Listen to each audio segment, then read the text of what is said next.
Hello guys, welcome back to my channel True Crime Tales. And if you're new here, this is where we dive into the stories that keep you up at night. And if you've been here before, you already know we don't just tell the story, we feel it. So grab your headphones because tonight's case is heavy. Alright, so let's talk about this case. Today's case is one that people are still debating, and when I say debating, I mean heated arguments online, in courtrooms, everywhere. We're talking about the case of Mackenzie Shirilla. And this story starts not with the crash, but with a teenage relationship. So let's go back. Mackenzie Shirilla was a teenager from Ohio. She was in a relationship with a young man named Dominic Russo. The two were young.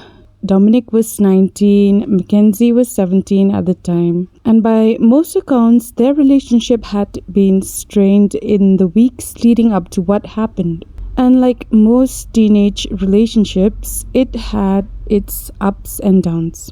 From what came out during the trial, their relationship wasn't always stable. It was described as an on and off relationship.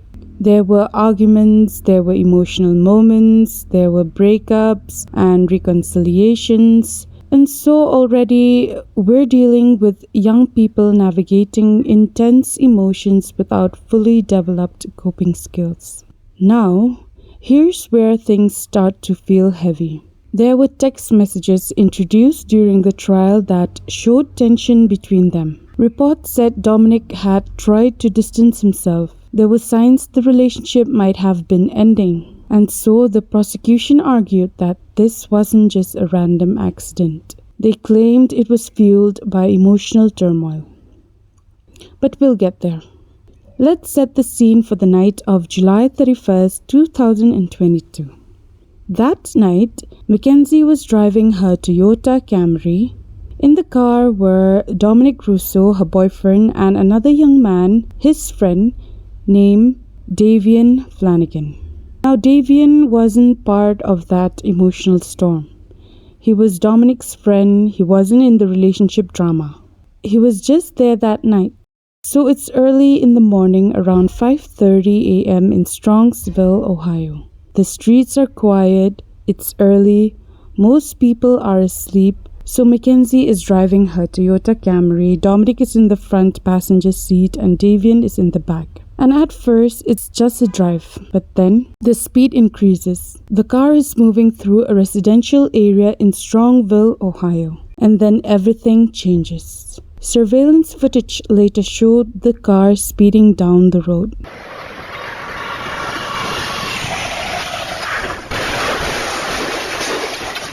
It didn't slow down, it didn't swerve, it crashed straight into a brick building wall. The impact was catastrophic.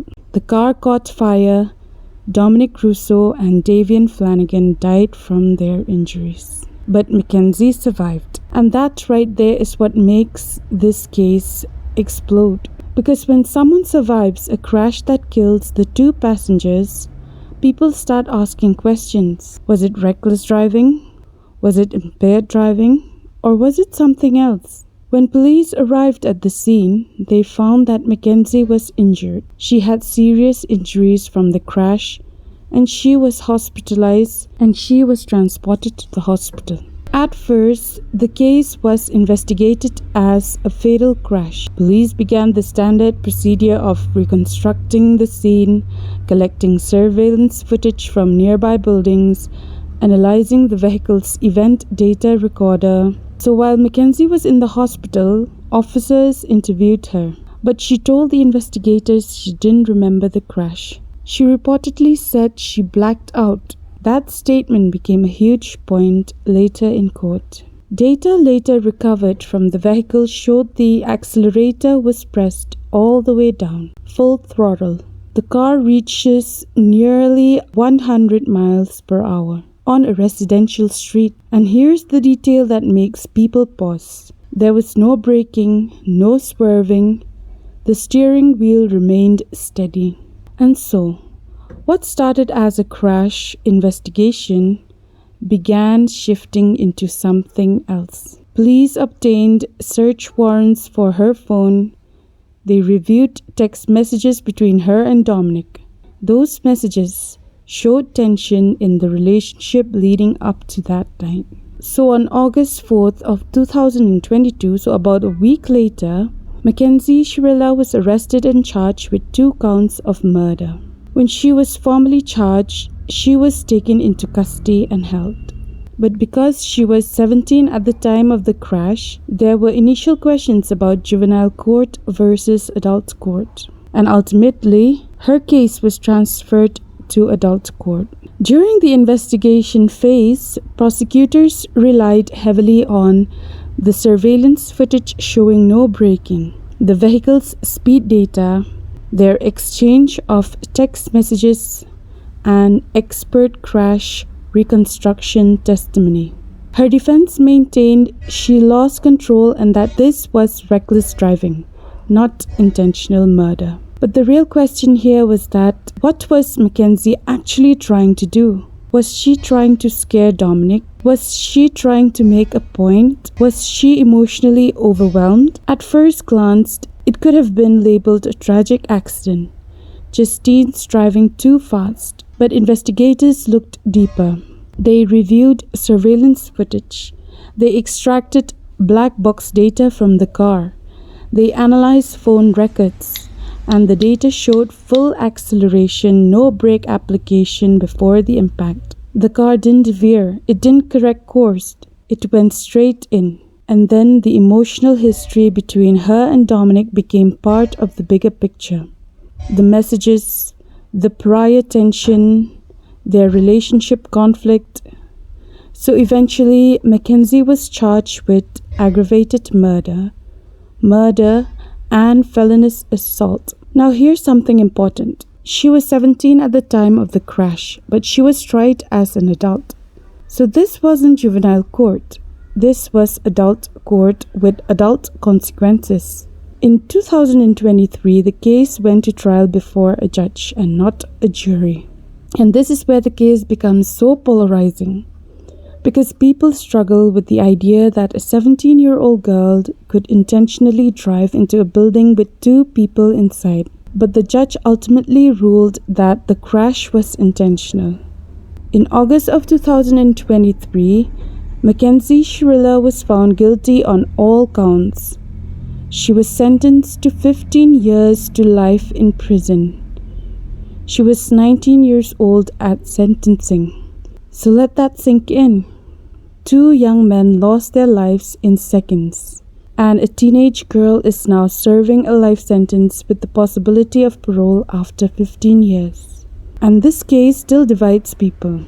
Some say heartbreak and anger can push someone into irreversible decisions. Some say it was reckless, immaturity taken too far.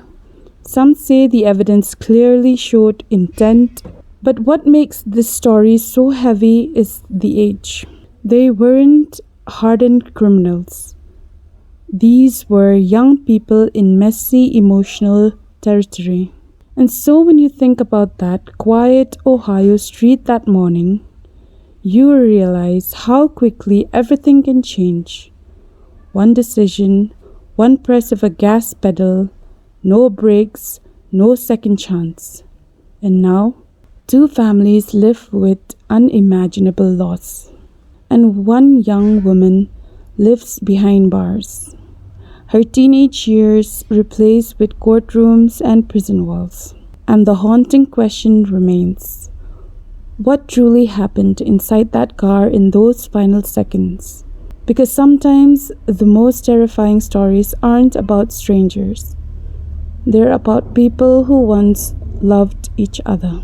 So that's it for today's video, guys. And honestly, this case is one that still leaves a lot of people divided. 2 young lives were lost, and one decision changed everything. Let me know in the comments what you think. Was it intentional or reckless emotion taken too far? If you enjoyed this video, don't forget to like, subscribe, and turn on your notifications so you never miss a True Crime Tales upload. Bye-bye, guys!